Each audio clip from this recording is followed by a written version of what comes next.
Olá. Será que o governo Lula quer mesmo fazer uma pedalada para segurar a tarifa de energia elétrica?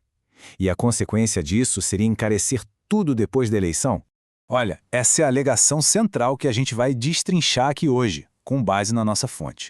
E para acompanhar mais análises como essa, aproveita e já se inscreve no nosso canal. Ok, mas para a gente entender como essa suposta pedalada na energia funcionaria na prática, primeiro a gente precisa dar uma olhada no cenário atual do setor elétrico. Qual é a situação hoje?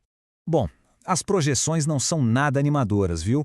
A gente está falando de aumentos de 2 dígitos previstos para esse ano. Para ter uma ideia, 17 concessionárias podem ter reajustes entre 9% e 16%. Outras 13 podem ver a conta subir de 18% a 24%. E o pior, tem 3 concessionárias onde o aumento pode passar de 35%. É um baque e tanto no bolso. E é aí que entra a acusação mais forte da nossa fonte. Ela classifica essa possibilidade de adiar os aumentos como um estelionato eleitoral. A ideia, segundo a fonte, seria criar uma sensação artificial de que está tudo bem com a economia, que a conta de luz está controlada, tudo isso para obter uma vantagem nas eleições.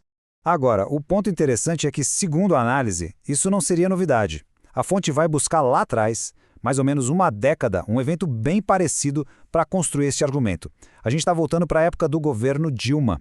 Pois é, a análise aponta justamente para esse período, entre 2012 e 2015. Em 2012, teve uma medida provisória, a 519, que mexeu com tudo.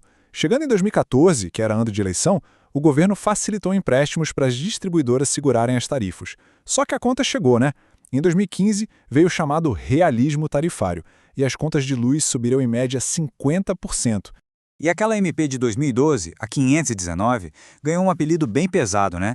Ela ficou conhecida como o 11 de setembro do setor elétrico. A fonte usa essa expressão forte para mostrar o tamanho do impacto que essa medida teria causado, gerando desequilíbrios que, segundo eles, a gente sente até hoje. Ok, então, voltando para hoje, como é que essa manobra funcionaria agora, de acordo com a fonte? Bom, o mecanismo proposto é o que a análise está chamando de jeitinho. Esse jeitinho funcionaria em 4 passos. Primeiro, a ANEEL, que é a agência reguladora, segura os reajustes das distribuidoras. Passo 2, o governo entra em cena e facilita um empréstimo especial para essas empresas não quebrarem, para cobrir os custos. Terceiro, essa dívida, claro, não desaparece. Ela é jogada para frente e repassada para as contas de luz. E por fim, o quarto passo, todos nós acabamos pagando esse empréstimo e com juros, né? Juros da taxa Selic. Ou seja, no final a conta vem mais salgada. E aí a gente chega no ponto central, né? A escolha entre pagar agora ou pagar depois. A questão que a fonte levanta é que esse adiamento não sai de graça. Pelo contrário, ele viria com um custo extra bem significativo. E basta olhar o que aconteceu da última vez para ter uma ideia. Lembra daquela manobra de 2014? Pois é, o resultado, segundo a fonte, foi um aumento médio de 50% nas tarifas logo no ano seguinte, em 2015. Foi quando a conta finalmente chegou para todo mundo. E aqui a gente vê o X da questão, o argumento econômico principal. A dívida não é simplesmente empurrada com a barriga. Ela cresce, ela vira uma bola de neve. Com as taxas de juros do Brasil, especialmente a Selic, pagar depois significa, invariavelmente, pagar bem mais caro. Tá, mas a pergunta que fica é, por que as tarifas já estão com essa pressão toda para subir? O que está causando isso? A fonte aponta para algumas políticas recentes do governo que estariam contribuindo para esse cenário. Segundo a análise, são 3 fatores principais.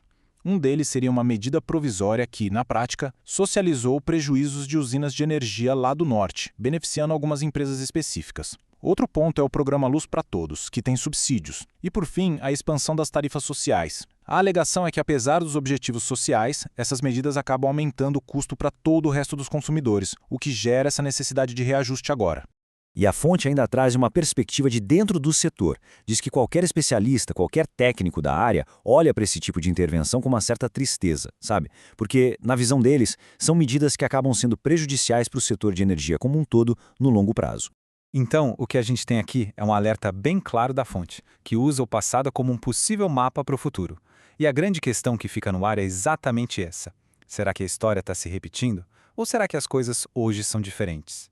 A resposta para essa pergunta, bom, ela pode impactar diretamente a próxima conta de luz que vai chegar.